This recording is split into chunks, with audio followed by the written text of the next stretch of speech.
요한복음서에 보면 안식일에 38년 된 병자를 고쳤다고 박해하는 유대인들에게 예수님이 이런 말을 했습니다. 내 아버지께서 이제까지 일하시니 나도 일한다라는 말을 했습니다. 내 아버지께서 이제까지 일하시니 나도 일한다. 이 말은 우리에게 많은 것을 알려줍니다. 하나님은 어떤 분이시냐? 하나님은 일하고 계시는 분이구나 라는 생각입니다. 하나님은 천지의 창조를 6일 만에 하시고 7일째부터 시작해서 계속해서 쉬시는 하나님이 아니라 지금까지도 일하고 계시는 분이라고 얘기를 하고 있고요. 내 아버지께서 이제까지 일하시니 나도 일한다라는 말 속에는 하나님은 혼자서 일하지 않고 사람을 통해서 일하시는 것을 보게 됩니다. 그래서 이 말씀을 정리해 보면 이렇게 말씀하고 있죠. 하나님의 사람이 내가 일을 해야 하나님의 역사가 세상에 일어날 수 있다라고 이렇게도 정리해 볼 수가 있습니다. 이렇게 말씀을 정리해 보면 사명받은 한 사람이 얼마나 중요한지를 깨닫게 됩니다. 여러분 성경을 그런 관점으로 한번 보시길 바랍니다. 하나님은 어느 시대이나 하나님 앞에 바르게 서 있는 사람, 하나님께 사명을 제대로 받은 그 한 사람을 통해서 일하고 계시고 그 사람을 굉장히 귀하게 여기신 걸 봅니다. 아브라함이 이 땅에 사역할 때 하나님은 의인 10명만 있으면 소돔과 고모라 성을 멸망시키지 않겠다라고 얘기하는 그런 부분을 알 겁니다. 의인 10사람의 무게하고 소돔과 고모라 성에 있는 그 많은 사람의 무게가 같다라는 그런 말입니다. 예레미야 선지자가 사역할 때 하나님은 예루살렘 성 안에 정의를 행하고 진리를 구하는 사람 한 사람만 찾는다고 하면 예루살렘 성을 멸망시키지 않고 용서해 주겠다고 예레미야 5장 1절 말씀에 얘기하는 장면을 보게 됩니다. 이렇게 의인 한 사람, 다르게 표현하면 사명받은 한 사람은 굉장히 중요합니다. 그 한 사람을 통해서 여러 사람의 생명이 지켜짐은 물론이고 그 한 사람을 통해서 성읍까지도 보호해주고 있다는 그런 것을 볼 수 있다는 거예요. 지금 우리가 생각하는 본문 말씀도 그런 관점에서 여러분 보시길 바랍니다. 사도 바울 한 사람을 통해서 그 배입한 275명, 사도 바울을 포함하면 270명이 되는데 이 생명들이 누구 때문에 지금 살아가고 있냐 생각하면 사도 바울, 사명받은 사도 바울 한 사람을 통해서 살게 되는 걸 보는데요. 지난 시간에 우리가 생각한 그림을 여기 한번 보시면 가이사라의 출발에서 그 다음에 온 것이 뭐냐면 그레데 섬까지 왔다고 말씀드렸고 사도 바울은 그레데 섬 가운데 작은 항구, 아름다운 항구였던 이 항구에 머물고 있어야 된다. 여기를 벗어나게 되면 우리 생명에 위협이 온다고 하는데 거기에 있는 사람들은 아니다. 좀 더 넓은 곳이었던 베니스 항에 가서 겨울을 나서 굉장히 재미있게 보냈으면 좋겠다 생각하고 사도 바울의 말을 무시하고 결국에는 베니스항으로 출발하는데 처음에는 순풍이 일어났지만 얼마 가지 않아서 무서운 초겨울 계절풍인 유라굴로의 풍랑이 오게 되고 그때부터는 자기가 뜻하는 대로 되지 않아서 표류하게 되었다라고 하는데요. 표류한 거 예를 한번 보시면 표류 기간이 얼마 정도가 되느냐 하면 14일 정도가 됩니다. 14일의 표류 기간이 되고요. 14일에 표류한 기간 가운데 거리가 얼마나 영상 좀 띄워주시길 바랍니다. 거리가 800m, 800km 정도가 되는데요. 14일 동안 여러분 한번 읽어서 보세요. 제가 울릉도 얘기를 했습니다만은 울릉도 가서 4시간 가는 걸 만약에 태풍이 불어가지고 8시간 만에 갔다라고 생각해보면 끔찍하지 않습니까? 그런데 이 사람들은 지금 바다에 표류를 해가 있는데 하루도 아니고 14일 동안 풍랑 때문에 괴롭히고 있는데 얼마나 힘들겠어요. 그 거리가 800m 거리를 표류해서 갔는데 그런 힘든 거리에 갔다는 거예요. 그들에게는 아무런 희망이 없었습니다. 백부장에게도 선주에게도 선장에게도 선원에게도 사람들에게도 아무 희망이 없었을 때 그때서 자기 말을 무시했던 사람들 앞에 사도 바울은 벌떡 일어서서 말하기 시작합니다. 지난주에 생각한 21절에서 26절 말씀은 귀한 말씀인데요. 이 부분의 말씀 다시 한번 같이 읽어보겠습니다. 시작. 여러 사람이 오래 묵지 못하였으며 바울이 가운데 서서 말하되 여러분이여 내 말을 듣고 그레데에서 떠나지 아니하여 이 타격과 손상을 면하였더라면 좋을 뻔하였느니라. 내가 너희를 구원하노니 이제는 안심하라. 너희 중 아무도 생명에는 아무런 손상이 없겠고 오직 백분이니라. 내가 속한 바 곧 내가 섬기는 하나님의 사자가 어젯밤에 내 곁에 서서 말하되 바울아 두려워하지 말라. 내가 가이사 앞에 서야 하겠고 또 하나님께서 너와 함께 항해하는 자를 다 내게 주셨다 하였으니 그러므로 여러분이여 안심하라. 나는 내게 말씀하신 그대로 되리라고 하나님을 믿노라. 그런즉 우리가 반드시 한 성에 걸리리라 하더라. 아멘. 사도 바울이 이렇게 자신 있게 얘기할 수 있었던 것은 이 말하기 전에 그 밤 전날 밤에 천사가 사도 바울이 얘기한 말씀 때문이겠습니다. 그 말이 24절에 나오는데 이런 말이죠. 바울아 두려워하지 말라. 네가 가이사 앞에 서야 하겠고 또 하나님께서 너와 함께 항해하는 자를 다 내게 주셨다라는 말했습니다. 이게 보면 두려워 떨고 있는 사도 바울이 두려워하지 말라라고 합니다. 그리고 너는 사명자다. 너는 가이사 앞에 가야 될 사명자라는 걸 가르쳐주고 그 다음에 세 번째 알려준 게 뭐냐면 너와 항해하는 275명 생명이 너 한 사람 때문에 살게 된다라고 얘기를 해주는 거죠. 너희의 생명에 살기 위해서 여기에 탄 275명의 생명도 달려있다라고 얘기합니다. 다시 정리 한번 해보겠습니다. 의인 한 사람, 사명받은 한 사람은 굉장히 귀합니다. 사명자로 통해서 도시가 구원받고요. 사명자로 통해서 민족이 구원받게 되는 걸 봅니다. 아브라함 시대에도 그러했고 예레미야 시대에도 그러했고 사도 바울이 살겠을 때도 그러했다면 지금 우리가 살고 있는 지금 시대에도 그렇다는 걸 인정해야 돼요. 우리 예수 믿으면서 내가 하나님의 사람이에요. 내가 사명자다라고 했을 때 내 한 사람이 얼마나 주님 앞에서 귀한 줄 알아야 되는데요. 저는 이 세계가 이렇게 태어나게 된 이유가 뭡니까라고 물으면 하나님의 사람 때문이라고 얘기할 수 있어야 됩니다. 지금 우리나라가 이렇게 부흥하고 잘 되고 있는 건 누구 때문이냐? 하나님의 사람 때문이라고 생각할 수가 있고요. 우리 교회가 이렇게 부흥하고 아름다워지는 것도 사명을 받은 성도 한 사람 한 사람 때문이라고 답을 할 수가 있어야 되고 그 말에 자신감 있게 얘기를 할 수 있어야 된다는 거예요. 제가 교회 소식 시간에 간단히 말씀드렸습니다만은 지난 대구 동남로에 이제 화요일날 수요일날 우리 교회에서 은혜 가운데 잘 지나왔습니다. 저는 준비를 하면서 또 동남노회를 하면서 마치고 나서 우리 교회를 생각하면서 참 감사하다라는 그런 생각을 해봤습니다. 왜냐하면 동남노회를 우리 교회 그냥 장소만 빌려준 게 아니라 세부적인 것까지도 다 세밀하게 서빙을 해야 되기 때문에 참 많이 힘든 사람들이 많았는데요. 제일 먼저 사실은 고생하는 사람은 교역자들입니다. 교역자들 여러분 눈에 뭘 했나라고 생각하는데 교역자들은 월요일도 쉬지 못하고 계속해서 교회에 나와서 아침부터 저녁까지 굉장히 애를 많이 써요. 이 부교역자들이요. 어지간하면 저한테 짜증을 부릴 건데 제가 굉장히 부드러워 보여도 부교역자들은 별로 부드럽지는 않습니다. 완벽한 걸 요구하기 때문에 굉장히 힘들 때가 많은데 그래도 짜증내지 않고 잘 섬겨주셔서 감사하고요.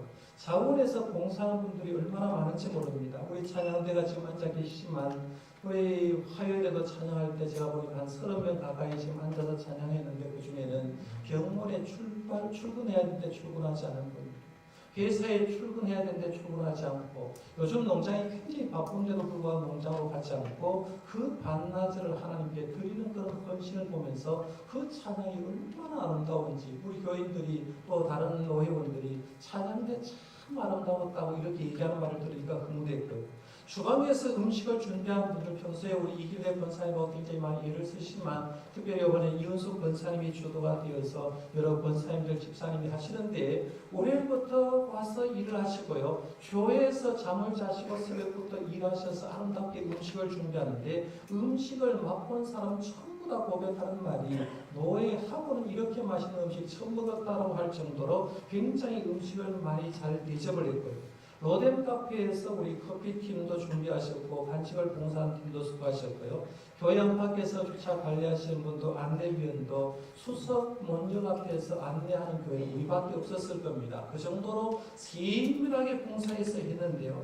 이런 성도들의 한 사람 한 사람으로 인해서 우리 교회가 지금까지도 부흥해왔고 앞으로도 부흥해 갈 줄 저는 믿습니다. 여러분 이런 생각을 하시면 됩니다. 그래서 저와 여러분들이 예수님이 하신 말씀 한번 잘 생각해 보십시오. 내 아버지께서 이제까지 일하시니 나도 일한다. 예수님의 사역 정신이거든요. 하나님께서 지금까지도 살아계셔서 일하기 때문에 나도 일한다라고 말하면서 주님이 그런 사역을 했는데 저와 여러분들도 하나님을 섬기면서 하나님께서 일하시니 예수님이 일하시니 나도 하나님의 영광에서 지금 일한다고 고백하고 섬겨줄 수 있기를 바랍니다. 굉장히 중요한 부분입니다. 자, 그럼 본문으로 한번 들어가서 좀 생각해 보겠습니다. 바울이 이제 배 속에서 일어나서 얘기했습니다. 안심해라. 너희들 다 산다. 그러나 배는 일부가 손상을 받을 거다라고 얘기하고 결국엔 우리 모두가 한 섬에 걸리는데 그 섬 이름을 28장 말씀에 가보면 멜리데라고 하는데 지금 지역으로 말하면 몰타라는 섬입니다. 몰타 섬에 이제 상륙하게 된다 했는데요. 우리 생각에 이런 생각이잖아요. 하나님이 배탄 276명을 살려준다고 하면 사뿐하게 좀 고생하라고 옮겨주면 얼마나 좋겠습니까? 하나님 약속했지 않습니까? 그럼 우리 생각에 지금 현대로 예를 들면 이렇게 할 수가 있죠. 가까운 몰타 섬 앞에 가서 지금 교류하고 있는데 몰타 섬에는 큰 배를 하나 보내서 276명 전원을 구조하는 방법도 있었을 거고요. 요즘 말로 하면 헬기 좀 큰 거 몇 대 띄워가지고 배에 교류하고 있는 사람들 밧줄로 끌어올려가지고 쉽게 옮길 수 있는데 하나님은 그렇게 하지 않는다는 거예요. 출애굽할 때도 그렇지 않습니까? 우리 생각에 출애굽할 때 애굽에 있는 사람들을 구원해줘서 마치 광야 생활할 때 메추라기를 바람으로 불어서 광야에 가득하게 해준 것처럼 이스라엘 백성은 애굽에 있는 60만 장정을 바람을 불어서 싹 옮겨서 가나안 땅에 딱 안착시켜주면 얼마나 좋겠습니까? 그런데 하나님은 그렇게 얘기하지 않고 광야 40년 길 너희 발로 걷게 만듭니다. 가나안 땅에 들어갈 때도 가나안의 7족속을 싸워서 이기게 하고 이긴 그 땅을 나누어 가지고 하는 것을 보게 되는데요. 이걸 통해서 우리가 알 수 있는 게 뭐냐면 하나님은 하나님의 일은 하나님이 하시지만 하나님은 우리가 할 일은 우리가 하도록 내버려 두신다는 것. 이걸 분명히 아셔야 돼요. 하나님은 하나님의 일을 분명히 하십니다. 그러나 우리가 할 수 있는 일은 하나님이 우리에게 하도록 하시는 걸 보는데 풍랑으로 인해서 이제 주도권이 영적인 주도권, 배의 주도권이 사도 바울이 왔습니다. 옮겨졌을 때 사도 바울 이제 배에 있는 사람들에게 몇 가지 명령을 내리는데 첫 번째 명령은 사공들이 도망가려고 할 때 사공들을 잡으라 이렇게 명령 내립니다. 그 본문이 27절부터 32절까지 나오는데요. 이 부분 한번 같이 한번 읽어보겠습니다. 시작. 열날째 되는 날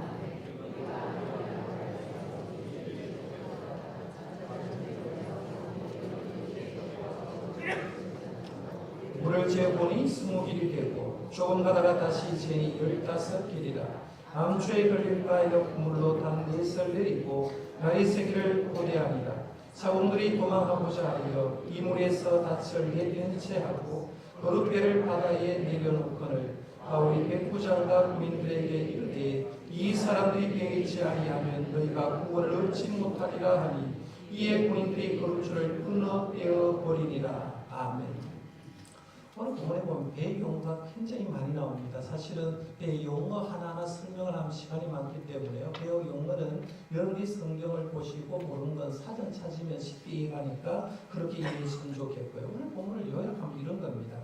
멜리데 섬 앞에 가까이 왔을 때 밤 12시가 되었는데 사공들이 직감적으로 육지가 가까웠다는 걸 알았다고 얘기합니다. 여러분이 사람입니다. 남자인데요. 사람인데 남자와 여자가 느끼는 감각이 여러분 다르다는 걸 아십니까? 보통 여자들은 이런 합니다. 남자들 남편 보고서 아이고 저 감각이 왜 이렇게 저 무디노 이런 얘기합니다. 그래서 남자들은 여자보다 감각이 좀 느린 게 사실인 것 같습니다. 그리고 여자들은 남자보다 조금 더 감각이 예민해서 여자들이 말이 밥이와 뭔가 초리와 이렇게 얘기하면 여자가 말한 대로 그대로 되는 것을 굉장히 볼 수가 있는데요. 남자 여자가 같이 한 집에 살아도 남자가 감각이 무디고 여자가 감각이 좀 빠르다고 하는데, 오늘 본문 말씀에 보면 배에 탄 276명 가운데 사공들은 거기에 타고 있는 다른 사람들과 느끼는 감각이 달랐던 걸 보게 됩니다. 그들은 오랜 항해 경험이 있었기 때문에 바람 소리를 들으면서 육지가 가까이 왔구나 느낄 수 있었다는 거예요. 바닷물 소리를 들으면서 육지에 가깝게 있는 바닷물 소리하고 깊이에 있는 심해에 있는 바다 소리가 다르다는 걸 자기는 알고 있는 거예요. 배 밑에서 나오는 소리 가운데도 그걸 알 수 있었기 때문에 이 사람들은 사공들이 어떻게 생각하느냐 하면, 분명히 밤 12시 칠같이 어두운 밤인데도 불구하고 그들은 직감적으로 느끼기를 우리가 드디어 육지가 가까이 왔구나 느꼈다는 거예요. 육지가 가까움을 느끼는 순간에 그들은 물 길이를 재기 시작하는데, 오늘 말씀에 보면 물의 깊이를 재어봤더니만 처음에는 20길이 나왔다 해서, 이 20길은 한 길을 얘기할 때 사람 양팔 간격이거든요. 보통 1m 80 정도로 봅니다. 한 길을 1m 80 양팔 간격으로 보는데, 그러면 20길이면 36m 정도가 나옵니다. 물을 재어보는데 바다의 배부터 시작해서 바다 밑에까지가 36m가 나올 거예요. 다시 재어보니까 15길이 나왔다고 하는데 27m 정도로 줄어들고 있는 거죠. 그러니까 자기가 지금 배에 가기는 가는데 어디로 가느냐 하면 육지 쪽으로 지금 가고 있다는 게 확인됩니다. 직감적으로 이제 사공들이 육지가 가까이 왔구나, 물을 재어보니까 육지가 가까운 걸 확인하는 순간에 이들을 생각하는 거죠. 여기 있다가는 우리 죽으니까 우리 사공들이라도 빨리 도망가자라고 얘기하면서 거룻배를 내리는 거죠. 쉽게 말하면 구명정입니다. 여기 우리 큰 배에는 작은 배들 옆에 구명 비상시를 해서 달고 다니는데, 그 구명정 거룻줄을 바다에 내리려고 하는데 그걸 누가 보느냐면 사도 바울이 본 거죠. 큰일 났다. 저 사람이 빠져나가면 우리가 다 위험하니까 이 사람들이 군인과 백부장에 명령하기를 사공들 잡으라는 거예요. 저 사공 안 잡으면 우리의 구원에 문제가 있기 때문에 저 사람들 잡으라라고 얘기를 하는데, 그 순간 그 말을 듣는 군인들이 거룻배 줄을 내리려고 하는 줄을 끊어버려서 거룻배를 떠나보냈다라고 얘기합니다. 그런데 왜 이 사공들의 이 잘못이 문제냐 하면요, 지난 10월 첫째 주에 제가 교회 창립주일 설교 한번 연관 한번 시켜보겠습니다. 그때 성도와 교회는 공동 운명체라는 이런 제목으로 제가 말씀드렸어요. 그렇죠? 민수기 32장 말씀을 하면서 성도와 교회는 때로 분리할 수가 없고 같이 가는 운명 공동체다, 공동 운명체다로 말하는데, 그때 민수기 32장에 어떤 내용이 나오느냐면, 루벤과 같이 가다 모압 평지 앞에 도착해서 모압 평지를 쭉 보니까 요단 동편 땅이 너무 좋아 보이는 거예요. 자기가 가축이 굉장히 많아서 우리는 가나안 땅에 들어가지 못하고 그냥 요단 동편에 이기서 머물면서 목축하면 좋겠습니다라고 하면서 사도 바울을 찾아와서 루벤 지파와 갓 지파의 대표가 우리는 요단 동편에 머물게 해주십시오라고 이렇게 부탁합니다. 모세가 그 말을 듣고 화가 났습니다. 왜냐하면 우리가 광야 생활 40년 한 이유가 가데스 바네아에서 10지파가 부정적인 보고를 했기 때문에, 그 부정적인 보고를 통해서 우리가 38년 그 이후로 이렇게 힘들게 왔는데, 또 2지파의 대표들이 와서 우리는 가나안 땅에 들어가지 않겠다고 하니까 불같이 화를 냅니다. 불같이 화를 내자 이 2지파의 대표들은 다시 지파에 들어가서 긴급회의를 하고 제시를 다시 수정안을 제시해 왔는데, 그게 뭐냐면 우리가 여자와 아이들은 이 성읍을 건축해서 이렇게 머물고 우리 장정들은 가나안 땅에 들어가서 싸우는데 일설에 들어가서 총알맞이하겠다. 우리는 원래 앞장서야 백성이 아닌데도 불구하고 일설에 들어가서 싸우겠다라고 얘기하고, 그리고 나서 가나안 땅을 완전히 정복하고 나면 지지파가 땅 분배한 다음에 다시 요단 동편으로 오겠습니다라고 얘기하니까 결국에는 그것을 허락해 줬다는 그런 부분을 생각했는데요. 그러면서 결론은 이렇게 지었죠. 교회 공동체가 평안하려면 성도 모두가 이기주의를 버리라고 했어요. 이기주의를 버리고 이타주의로 바뀌어야 되고요. 교회 공동체가 평안하려고 하면 내가 가진 것에 탐욕을 부리지 말고 자족하는 마음으로 변할 때 교회 공동체는 평안해진다고 말씀을 드렸어요. 우리가 신앙생활하면서 교회 공동체 생활할 때요, 여러분만 보지 말라는 거예요. 이기주의, 내만 살면 되고 내 부서만 살면 되는 게 아니라 다른 부서와 교회 전체가 살기 때문에 이기주의에서 이타주의로 바뀌어야 된다고 생각하는데요. 오늘 본문의 사공들은 어떤 사람입니까? 지금 이기주의잖아요. 풍랑이 일어나고 배에 있는 276명의 사람들인데 자기만 살고자 하는 이기주의적인 태도를 취하는 거죠. 그러니까 독자적으로 취하는 그들의 행동을 보고 사도 바울은 안 된다는 거예요. 왜냐하면 이들의 이기주의적 행동은 공동체를 깨는 행위죠. 그 다음에 문제는 뭐냐면 배에 대해서 가장 지식을 많이 갖고 있는 사람이 사공입니다. 아직도 배는 파손하지 않고 유지가 되었는데 급할 때 제일 중요한 사람이 사공들이 아닙니까? 그들은 경험 많고 지식과 기술이 있고 능력이 있는 사공들이었기 때문에 이 사람이 없어지면 우리 모두가 위험하기 때문에 이 사람들을 잡으라라고 얘기하는 거예요. 여기 이 말 속에서 우리가 느끼는 게 뭐냐면요. 하나님의 일을 하는 데는 성경도 필요하고요. 제일 중요한 게 성경이죠. 하나님의 일을 하는데 믿음이 필요합니다. 그런데 하나님의 일을 하는데 성경도 필요하고 믿음도 필요하지만 그것만 필요한 게 아니라 하나님이 나에게 준 경험, 나에게 준 달란트, 나에게 준 기술, 나에게 준 능력도 하나님의 일을 위해서는 굉장히 중요하게 쓰임받는다는 거예요. 제가 내일부터 선교여행을 갑니다. 그러면 해외 가가지고 말씀 전할 수 있는 기회가 있어서 말씀 전하면 구원 받겠죠. 그런데 목회자가 말씀 들고 가는 것도 중요하지만 의사가 만약에 어려운 데 가가지고 환자를 치료해 주면서 복음 전하면 또 하나님의 역사가 일어날 수가 있죠. 기술 있는 사람들이 가가지고 미용 기술 있는 사람이 머리를 깎아주는 걸 통해서 복음 전하면 또 역사가 일어날 수가 있잖아요. 다른 어떤 기술이 있는 사람이 해외에 가서 일하면 그렇게 하는데 지금도 마찬가지입니다. 우리 교회 공동체가 목사 한 사람이 있다고 되는 게 아니라 각 방향의 자기가 가진 재능을 가지고 교회 공동체를 세우고 가는 거거든요. 그런데 오늘 본문 말씀에 보면 사공들이 자기만 살려고 탈출하고 이기적인 마음을 먹으니까 이 사람을 붙잡으라고 명령 내리는 거예요. 그 다음에 두 번째 사도 바울의 명령은 음식을 먹으라고 이렇게 명령 내립니다.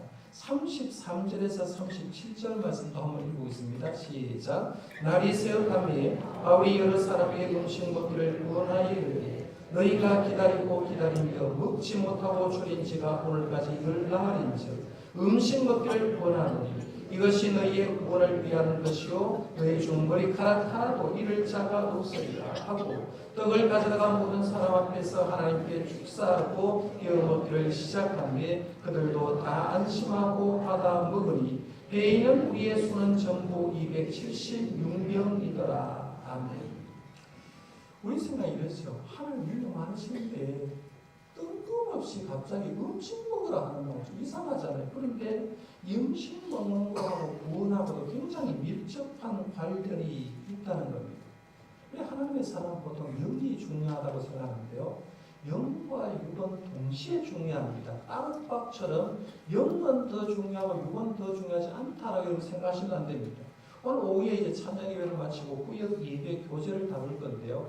구역 예배 교제 가운데 이런 부분이 있었습니다. 육체는 뭐냐? 육체는 영혼을 담는 그릇이라고 정의했습니다. 우리의 육체가 뭐냐고 했을 때 우리의 육체는 영혼을 담고 있는 그릇이라고 정리하면서 그 다음에는 육체가 깨어지면 영혼도 떠나게 된다. 우리가 이 땅을 살다가 여러분 세상에서 육체가 죽어요. 육체가 죽는 순간에 우리의 영혼은 천국으로 낙원으로 올라가는 거죠. 낙원으로 올라가서 육체를 떠나게 되는 걸 보는데 우리가 하나님의 일을 하는 사람이 육신이 얼마나 중요한가 생각하는데 영과 육은 하나가 되어 있다는 거죠. 하나님이 우리에게 은혜를 베풀어 주어도 우리가 가진 우리는 밥을 제때 먹어야 됩니다. 그래서 육신이 건강해야 영적으로 건강할 수가 있는데요. 지금 배에 탄 사람 한번 생각해 보십시오. 아까 지도를 보시면서 미항에서 베닉스 항구로 가려고 하다가 표를 만났는데 며칠 걸렸다고 했죠? 14일. 거리는 800km. 14일 세월을 바다 위에 떠 있습니다. 울릉도 가는 8시간이 아니라 4시간이 아니라 14일 동안 바다 위에 떠 있는데 풍랑이 일어나니까 이게 밤인지 낮인지도 구별이 안 되는 겁니다. 배가 울렁거렸겠죠. 그러니까 언제 파손될지 모르는 그런 위기 상황이 있었고 다 밤인지 낮인지 구별이 되지 않습니다. 아마 배에 탄 276명 전원이 멀미를 안 했겠다는 거죠. 그렇죠? 그런데 그렇게 힘든 상황 가운데 거기에 탄 모든 사람은 음식 먹을 생각은 하지 않고 있다는 거, 생각 먹을 겨를도 없었다는 거죠. 그런데 사도 바울은 그들에게 명령을 내립니다. 음식 먹으라고. 음식을 먹어야 힘을 내고 육지까지 수영을 해 가든지 음식을 먹어야 널판지를 뚫고 육지까지 갈 건지 분명히 배는 파선하는데 가기는 가야 되는데 너희의 힘으로 가야 되기 때문에 음식을 먹으라고 하는 거예요.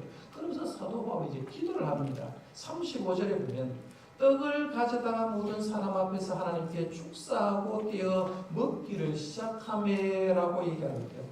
예수님이 성찬 예식을 행할 때처럼 예수님이 오병이어로 기적을 행할 때처럼 떡을 가져다 먼저 하나님을 향해서 축사했다는 거예요. 기도했다는 거예요.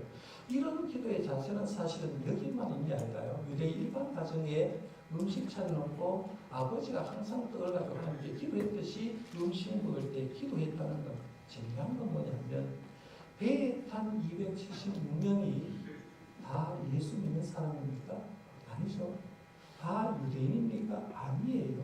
그런데 유대인도 아니고 다 하나님을 믿는 사람도 아닌데 떡을 가져서 사도 바울이 축사를 했을 때 다 지금 기도하고 있다는 거예요. 왜? 영적인 권위가 사도 바울에 옮겨왔기 때문에 그런 거예요. 그렇게 기도를 방해하지 않고 함께 기도하는 다음에 바울이 나눠준 떡을 다 먹었다라고 얘기합니다. 두 가지 명령 지금까지 생각했는데 하나는 사공을 붙잡으라고 명령 내리고 두 번째는 음식 먹으라는 것을 했어요. 하나님은 분명히 배에 탄 276명을 바울 때문에 구원해 주신다고 천사를 통해서 말씀해 주는데 충분히 구원해 줄 능력도 있는데 하나님은 가만히 그들을 있게 하지 않고 그들로 통해서 일하게 했다는 거죠. 음식을 먹게 하고 거지가는 재능을 사용하기 시작했다는 거예요. 저는 이걸 이렇게 표현합니다. 여러 번 얘기를 한 적이 있는데요. 예를 들면 이런 겁니다. 여러분의 땅이 한번 농사지을 땅이 있는데 많이 생각하지 말고 100평만 생각하십시오. 100평 땅에 풍년이 들려고 하면 농사꾼이 몇 퍼센트 일하고 하나님이 몇 퍼센트 정도 일하면 풍년이 될까 하는 겁니다. 농사꾼이 90% 일하고 하나님 10%만 일하시면 풍년이 될까? 농사꾼이 50%하고 하나님이 50% 일해주면 풍년이 될까? 아니면 하나님이 90% 일하고 농사꾼이 10% 하면 풍년이 될까? 이렇게 물어볼 수 있다는 거죠. 저에게 물으면 이렇게 대답할 겁니다. 100평 땅에 농사꾼이 100평 모두에게 100% 일을 해야 됩니다. 100% 갈고 100% 거름을 내고 100% 씨를 뿌리고 100% 일을 해야 되고요. 하나님이 100평 땅에 똑같이 빛을 내줘야되고 100평 땅에 똑같이 물을 줘야 되기 때문에 하나님 100% 농사꾼 100%가 합쳐질 때에 거기에 풍년이 일어난다. 저는 이렇게 정의합니다. 제가 이렇게 말하는 이런 겁니다. 우리 예수 믿는 사람이 착각하는 것 중에 하나가 뭐냐면 내가 하나님을 믿으니까 나는 그냥 대충 해도 하나님 도와줄 거라고 생각합니다. 특별히 수험생들 또 그다음에 학생들 이제 중간고사 쭉 되면 이렇게 기도할 겁니다. 하나님 나 어제부터 공부 잘 못하고 일찍 잤는데 오늘 시험 칠 때 답만 좀 보이게 해달라고. 내 공부는 얼마 하지 않았어요. 그런데 뭔가 성적은 잘 되기로. 이건 수험생만 그런 게 아니라요. 직장인들도 그렇지 않습니까? 내가 직장생활에서 남보다 좀 일찍 가서 일하고 열심히 일을 하고 남들 퇴근하고 나서도 조금 더 일을 열심히 하면서 내가 다른 사람보다 좀 진급하기를 원해야 되는데 일은 하지 않고 직장생활에서 교회에 다니면서 거기 가가지고 인터넷하고 뭐 카카오톡하고 시간 다 보내놓고 진급하기를 바라는 것. 하나님 원하지 않는다. 사업을 하시는 분도 마찬가지. 심지어는 목회하는 저도 마찬가지라는 겁니다. 남들하고 똑같이 했을 때 나는 하지 않고 하나님이 역사에 달라고 하면 그건 어불성설이라는 거예요. 하나님은 오늘 본문 말씀에 사공을 잡으라 음식을 먹으라 할 수 있는 건 너희들이 할 수 있는 것은 최선을 다해 노력할 때 내가 너희들 구원해 주겠다는 얘기입니다. 그러면 저와 여러분이 신앙생활 할 때요. 내가 받은 직장에서 내 삶 속에서 하나님의 일을 하려고 하면 내 삶 속에서 할 수 있는 우리의 일은 우리가 열심히 할 때 하나님이 복내려 주는 줄 믿으시길 바랍니다. 이게 합쳐져야 되는 거예요. 그 다음에 세 번째 명령은 밀을 버리라고 했어요. 왜냐하면 바다 이제 배가 파손될 걸 알기 때문에 38절에 보면 배부리 먹고 밀을 바다에 뿌려 배를 가볍게 하라 했는데 소유와 욕심 버리라는 얘기예요. 네 번째 명령은 닻을 끊어 바다에 버리라고 했어요. 40절 상반절에 보면 닻을 끊어 바다에 버리는 동시에 있는데 40절 나온 닻을 끊고 힐을 풀고 돛을 달고 요거는 누가 할 일이냐면 사공이 할 일이기 때문에 사공들을 놔두게 했던 거죠. 이렇게 사도 바울이 시키는 대로 했더니만 결과를 한번 보십시오. 44절 하반절입니다. 결과는 마침내 사람들이 다 상륙하여 구조되니라 했어요. 사도 바울의 지도대로 했더니만 마침내 사람이 다 상륙하여 구조되었다라고 했어요. 사도 바울이 말한 대로 했더니만 그 모든 사람이 멜리드에서 몰타섬에 다 가서 구원 얻었다. 그 이후의 일은 다음에 생각하기로 해요. 오늘 본문 말씀에서 중요한 건 두 가지입니다. 하나는 사도 바울 한 사람 때문에 275명 다른 사람이 살아났어요.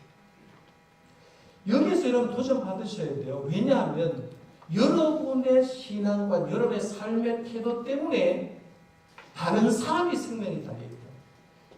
여러분이 제대로 믿으면 가정이 변화될 줄 믿습니다. 가정 복음화가 일어나는 거예요. 여러분이 제대로 교회를 섬기면 여러분 때문에 교회 부흥의 역사가 일어날 줄 믿습니다. 여러분이 제대로 살면 우리나라가 우리 때문에 살아나는 역사가 있다는 거죠. 우리가 사도 바울 한 사람만 그런 것이 아니라 바로 우리의 삶이 이렇게만 된다고 하면 이 한 사람 때문에 구원의 역사가 이렇게 진행된다 생각하고요. 환난 풍파가 일어나도 사도 바울처럼 믿음으로 뚝 서서 믿음 가운데 살아가는 저와 여러분들 되시기를 바랍니다. 기도하겠습니다. 하나님 아버지 늘 감사합니다.